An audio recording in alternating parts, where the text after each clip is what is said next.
Primeiro, vou perguntar para o Juan, a primeira pergunta é se ele fica mais esperançoso quando ele ouve uma iniciativa como essa da Grendene, né? Fica mais esperançoso com o Rio Grande do Sul.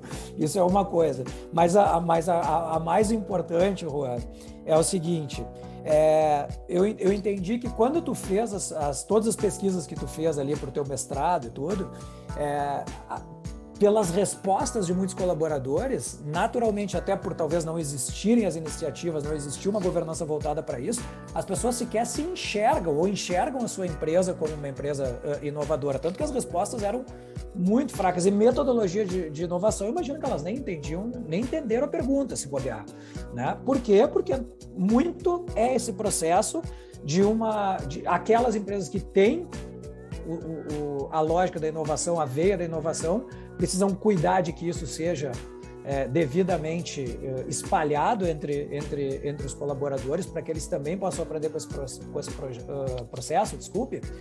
Mas, se você não se enxerga, quando esse negócio chega, dependendo da sua maneira de ver o mundo, né, do seu mindset, eu vou me fechar aqui, eu não quero o novo, né?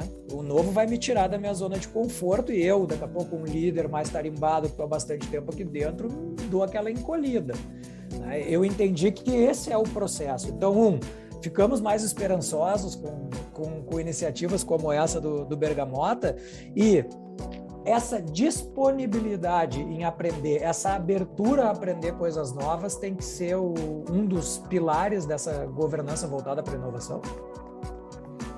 Cara, são vários pontos e não tem uma resposta objetiva. Embora eu seja, meu raciocínio e minha maneira de pensar, ela sempre busque a objetividade e o pragmatismo, nessa resposta especificamente não tem. Mas primeiro eu queria começar a dizer que eu sou e serei um eterno esperançoso em relação ao Rio Grande do Sul. Né? Acho que todos nós. Exato. Cara, eu queria começar dizendo o seguinte, primeiro, e aí conectando com o que o Arthur comentou anteriormente.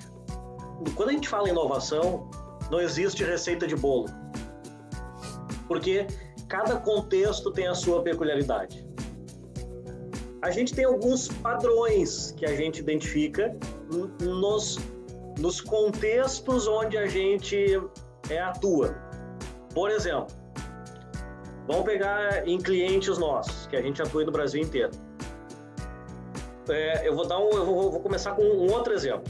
Eu finalizei semana passada um curso pela AAA chamado Innovation Strategy.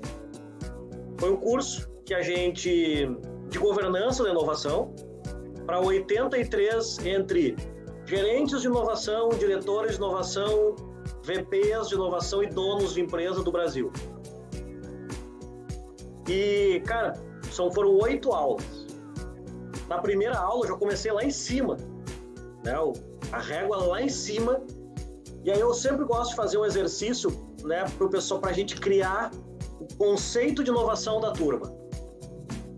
E aí a gente já começa a ver de cara que existe ainda, olha, eu estou falando de 83 C-levels de grandes empresas do Brasil, grandes, pequenas e médias, a gente tinha de tudo aí. E já na conceituação a gente já vê falhas e fragilidade, quer dizer, o pessoal fala muito, né, do que é mais na moda sobre inovação, mas esquece de trazer 2 conceitos, que é resultado e processo / método. Né? Então, quando a gente conceitua inovação e não traz o conceito de metodologia para fazer alguma coisa, e aí eu estou falando de metodologias abertas, e não traz resultado, a gente fica no âmbito da legalzice e da invenção. Né? Então, a gente tem uma pequena distorção, embora tênue, em relação ao que é inovação, e isso se desdobra na prática. E aí o que acontece? Quando a gente escuta, né, o Arthur falar, a gente vê que a Grendene está anos-luz na frente da grande maioria das empresas. Porque o que acontece? O que eu vejo todos os dias? As empresas querendo abrir a pauta e a agenda inovação, porque está na moda, porque é bonito, porque é cool, porque, enfim, né? Porque tá uma agenda de inovação no mundo. Mas, Rua, só deixa eu fazer um adendo aí. Também porque já perceberam que precisam disso para sobreviver, né? Não. Mas daqui a pouco não conseguem se conectar com isso de alguma forma?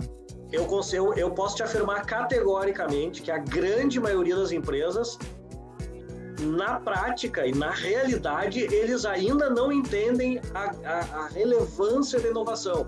Eles trazem a agenda porque é moda. Agora, o que acontece?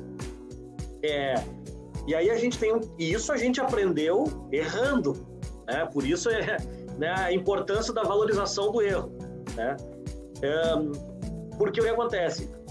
Hoje, se a gente na AAA, que é uma das referências de inovação e uma das maiores autoridades de inovação do Brasil, se a gente é contratado e começa a desenvolver um projeto, seja de desenvolver um lab, seja de implementar um processo de governança de inovação, a gente não gera resultado imediatamente, a agenda de inovação ela começa a se esvaziar, né? E aí acontece exatamente uma velha frase do Drucker, né? Que a operação engole a estratégia do café da manhã.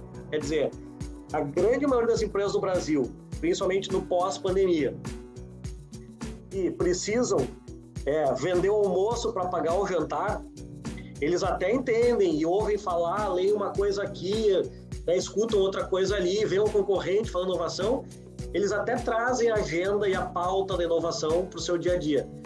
Mas, quando não gera resultado de maneira imediata, eu estou falando de grandes empresas, esse assunto se esvazia categoricamente. E aí, pode falar. Não, continua, depois eu pergunto. E aí, cara, o que a gente está vendo, assim, né? Que a inovação, a gente precisa hoje, mais do que nunca, trazer o conceito de resultado imediatamente, para que os gestores vejam e valorizem e vejam o resultado prático na inovação. Porque o que acontece? São raros os gestores, CEOs de empresa que têm uma mentalidade lá, ok, vamos criar um lab de inovação e vamos pegar aqui um orçamento, um funding para isso, vamos estruturar a empresa para buscar verba em Embrapi, em FINEP, em Lei do Bem, para executar projetos de inovação a fundo perdido, isso não dá nada certo, não tá tudo bem. Cara, isso são raríssimas as empresas, né? Não que esteja errado, tá? Não é uma mentalidade errada essa, né? Não, é a mentalidade correta. Correta. Né? Tu tem que... É a mentalidade correta. Se tu quer implementar uma gestão voltada para inovação, lógico, né, que as coisas não vão acontecer da noite para o dia.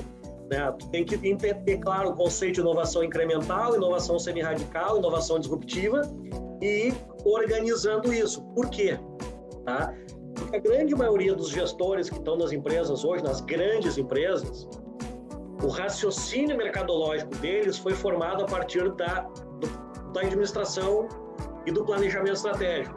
Quer dizer, meu foco, tanto no mestrado quanto no doutorado, foi em cima de projeção de cenários.